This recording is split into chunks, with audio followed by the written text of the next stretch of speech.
There we go. Another, yep. So 16 over. Yep. God, it's like they use a code or something.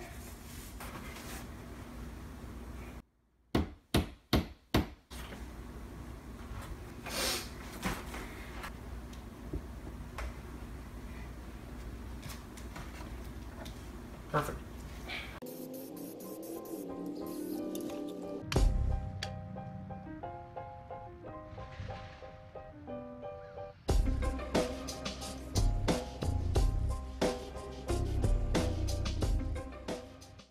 This thing is by far my favorite, like, science-y themed art project that I've ever done.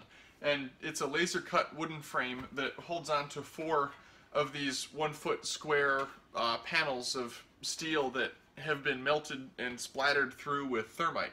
And it makes a really cool splatter pattern. And I think that when you put 4 of them together like this, it looks real nice. So I have a different video that talks about these panels specifically and how I did the thermite reaction splattering through and making these sheets.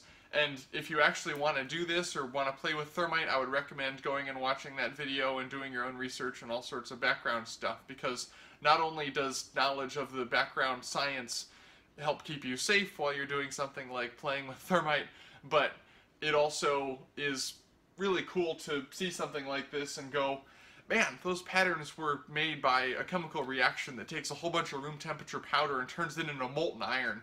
And having that appreciation for the science and the process behind it, I think, makes the final product that much cooler.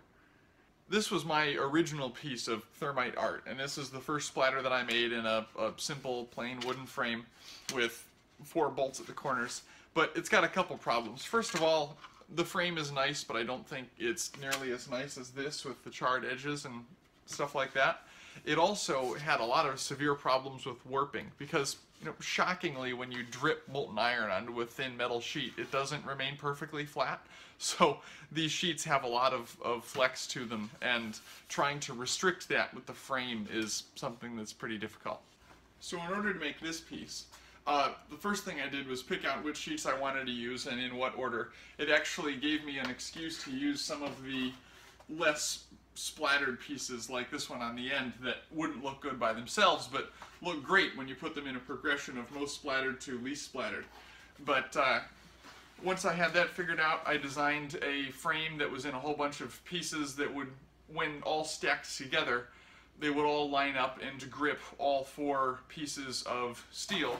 And I also made it so that there were 2 layers of plywood underneath. So you can see there's still some significant warping, like all the way across this, but it's a lot less than the warping on the original, which you can see it just bubbles way up.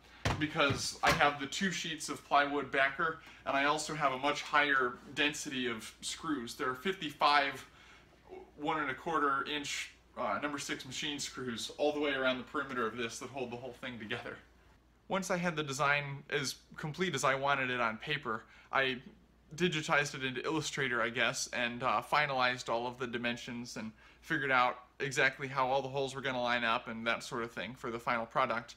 And took that Illustrator design and cut it out on the laser. This project actually needed 7 32 by 18 inch cut sheets. It was an awful lot of plywood that I had to use for this project.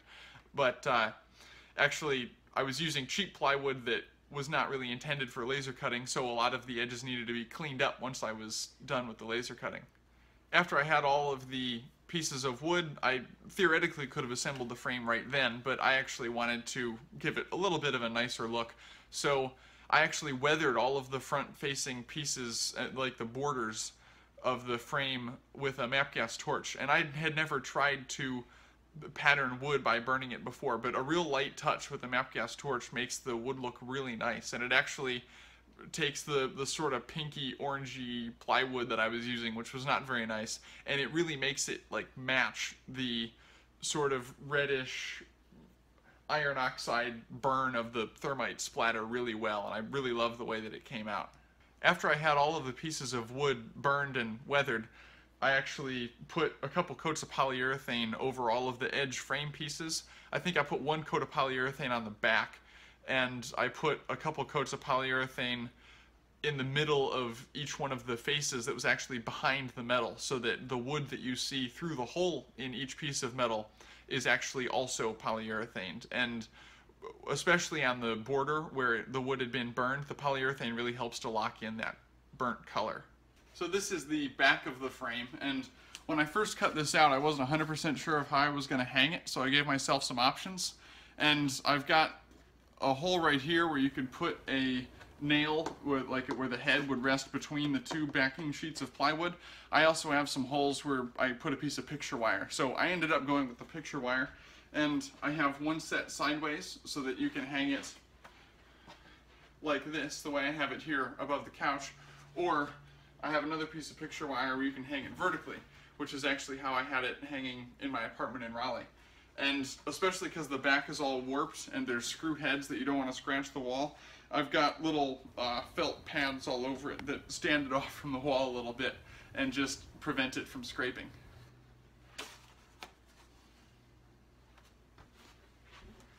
So I'm going to be moving to Santa Barbara in the fall, but this thing is going to come with me even if I have to strap it to the roof of the car cross country.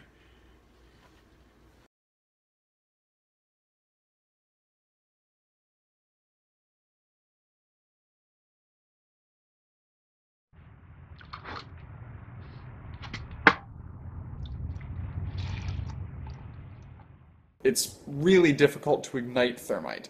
You need temperatures of 2200 degrees Celsius to just light the stuff. That's really hot. For reference, a glass furnace operates at a relatively brisk 1000 degrees Celsius. You could literally shovel thermite into a glass furnace and it wouldn't even think about igniting. It wouldn't come close. In fact,